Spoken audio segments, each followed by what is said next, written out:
Esse é o Conviver, um podcast para falar de nós, as crianças.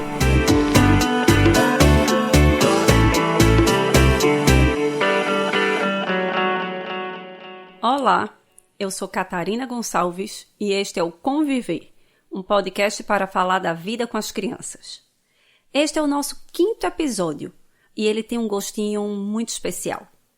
Nele, contamos com a participação de Yves Delatay, psicólogo, professor titular aposentado do Instituto de Psicologia da Universidade de São Paulo e, em minha opinião, o maior especialista em desenvolvimento moral do nosso país.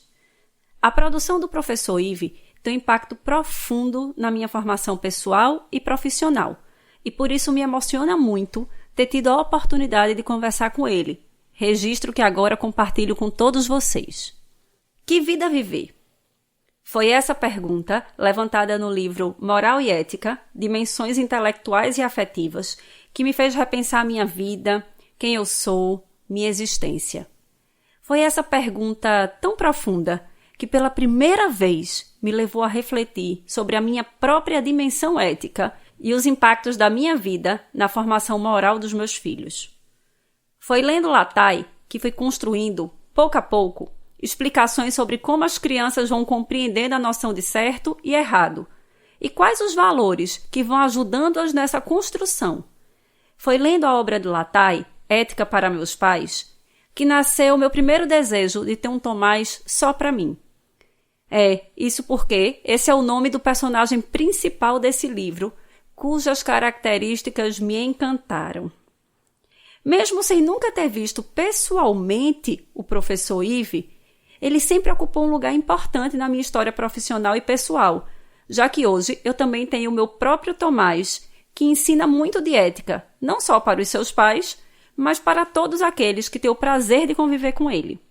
Por tudo isso, é um enorme presente ouvir Yves Delatay e ainda mais poder compartilhar com todos vocês, ouvintes do Conviver. Por isso, iniciamos nosso 5º episódio, que se chama Família e a Formação Ética, cujo objetivo é discutir a atuação dos pais, mães e outros cuidadores adultos na formação moral das crianças.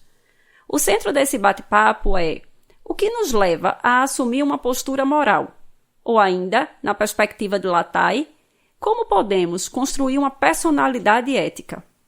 Essas perguntas são muito importantes quando assumimos uma postura de que a dimensão ética não é um aspecto puramente biológico do sujeito. Não acreditamos que as pessoas nasçam morais ou predispostas à sua falta, mas sim que elas vão podendo construir personalidades éticas ao longo de toda a sua história de vida, nas relações com as outras pessoas, incluindo os pais e as mães. Não me resta dúvidas de que os pais e mães almejam para suas crianças um futuro feliz, no qual as crianças se tornem homens e mulheres respeitosos e respeitados. Pais e mães desejam que no futuro os filhos e filhas sejam pessoas cordatas e muito da educação que investem em relação aos filhos caminha nessa direção. Mas por que será que nem sempre dá certo? Longe de querermos assumir posturas generalizantes ou trazer aqui uma receita de bolo que, após assado, alimentará o sujeito de uma moral ideal, construímos esse episódio para que possamos refletir um pouco sobre o que nos leva a ser morais e ainda o lugar dos adultos nesse processo de desenvolvimento. Isso me leva a pensar na famosa frase de Shakespeare, ser ou não ser, eis a questão. Embora eu saiba que o uso inicial desta reflexão, original em Hamlet, remetia à dimensão existencial da vida, eu sei que diante da sua profunda repercussão, ela terminou por extrapolar o seu contexto e se tornou um questionamento existencial muito mais amplo, dentro do qual pode entrar o campo da moral. Agir desta ou daquela forma? Eis a questão. Para além da vida ou da morte, a frase se tornou uma pergunta sobre a própria existência. Ser justo ou ser vencedor? Devolver o dinheiro que encontrou ou ficar mais rico? É sobre como agir ou como se posicionar ou não diante dos acontecimentos da vida, dentre os quais os dilemas morais fazem parte. Estas escolhas, além de terem sempre repercussões nas nossas vidas, falam muito de nós mesmos e dos valores que fomos construindo ao longo da nossa existência. Talvez por isso Sartre nos tenha dito que viver é ficar se equilibrando o tempo todo entre escolhas e consequências. Este homem sartriano nos apresenta que o homem é responsável por si próprio através das suas escolhas, mas não só por si. As suas escolhas impactam em todo o mundo e, portanto, a sua responsabilidade se amplia. É no bojo dessa reflexão que entra a dimensão ética dos sujeitos, considerando que ética, como defende Paul Ricoeur, é uma vida boa para e com o outro em instituições justas.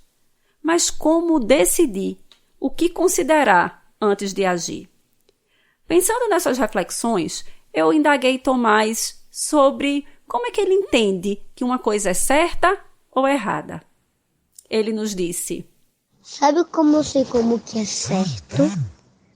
Tipo, o certo é você, não bater nos outros, ser legal, falar de um jeito não grosso.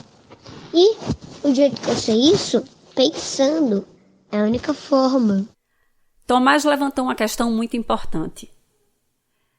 Eu sei isso pensando, o que, segundo ele, é a única forma, ué. Tomás tem toda a razão. Para agir eticamente, é preciso pensar sim, já que o mundo precisa ser compreendido e interpretado.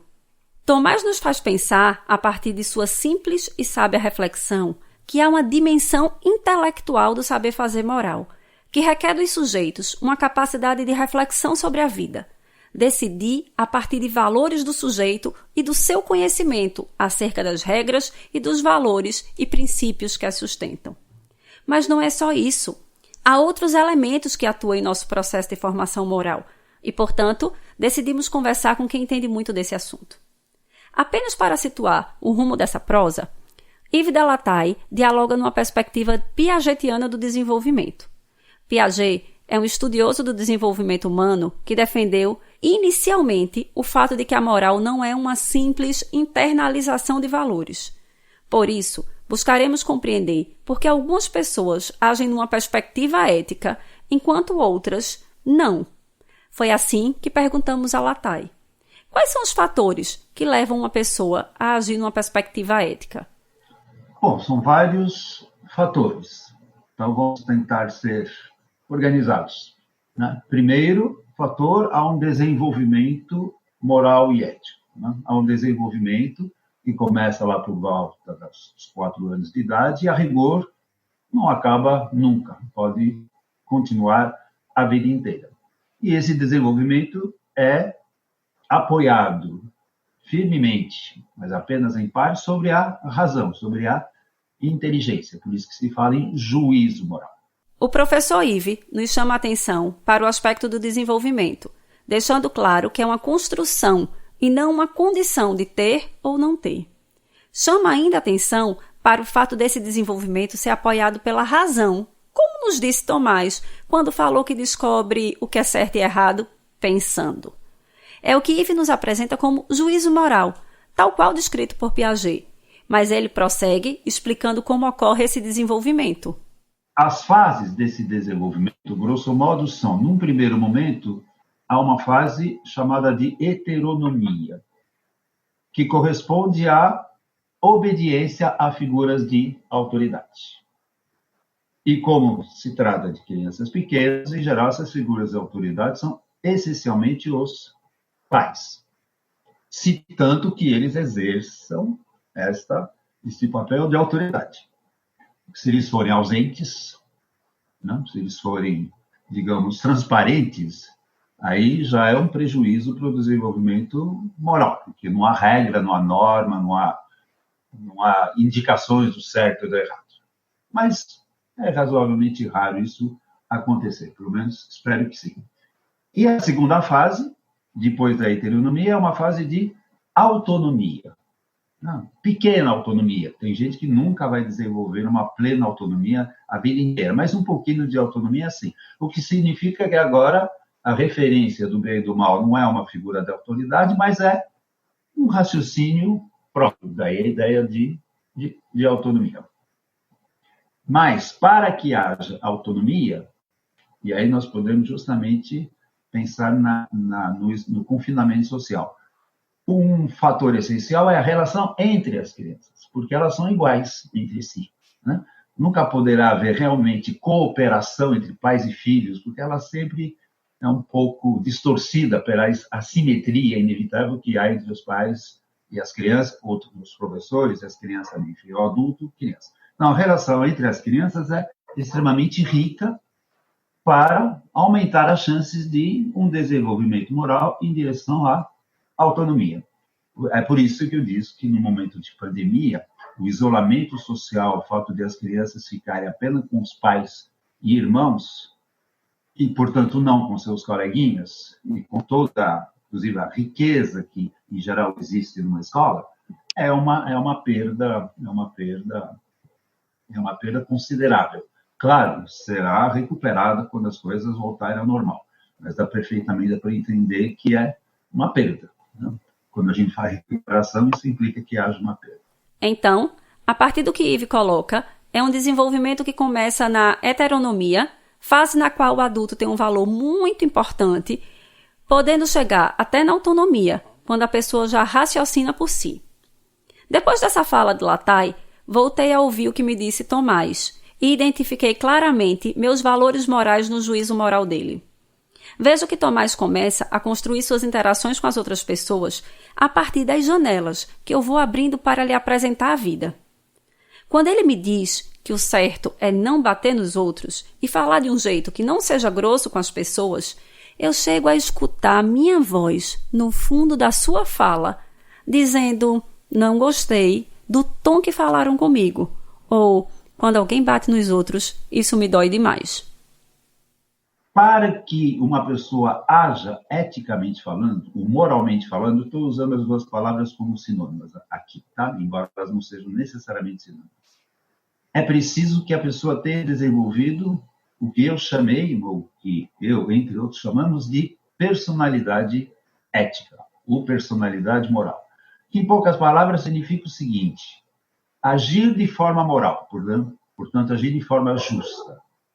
E ser eu mesmo é a mesma coisa. Ou seja, se eu sou uma pessoa ética, se eu não agisse de forma justa, eu não me reconheceria, eu teria até vergonha de mim mesmo, não poderia me olhar no espelho. Aí nós entramos no campo bastante completo dos valores. E aí a pergunta é, para a família, para a sociedade, para a mídia, todo mundo, para os políticos, que valores estão no topo da hierarquia? Serão os valores morais ou outros? E hoje em dia dá para ver que na cultura, e os pais inevitavelmente podem repetir isso, não são valores éticos. Então as pessoas têm vergonha de ser um perdedor do que ser uma pessoa injusta. Tem mais vergonha de ser feio do que de ser violento. Tá? Não que não se deva ter vergonha de ser perdedor, que nunca é bom perder, de ser feio. Não é uma condenação do valor em si, mas é uma hierarquia. Não, se eu tenho, sobretudo com os vencidos, se eu tenho mais vergonha, né, mais estranhamento, mas vergonha é a melhor palavra, de ser um perdedor, não de ser alguém não popular, do que de ser virtuoso, ou seja, justo, generoso, a probabilidade de eu ser justo e generoso diminui, sobretudo quando há um conflito. A fala de Lataille sobre valores me lembrou Nanda, 10 anos, que ao falar sobre julgamento moral, destacou a relação de respeito com as outras pessoas como um valor fundamental. Sei quando algo é certo, quando faz bem para as pessoas e acrescenta alguma coisa de aprendizado ou de alegria. Sei quando algo é errado, quando não faz bem para alguém e essa pessoa fica chateada. É isso. Sim, Nanda. Esse respeito é, inclusive, condição para a construção da autonomia, posto que nos inclina para a reciprocidade, condição muito importante. Mas como Nanda chegou a este nível de reflexão? Buscando compreender esse movimento, perguntei ao nosso convidado o que ocorre entre o despertar do senso moral e a construção da autonomia. O despertar do senso moral acontece por volta de 4 anos de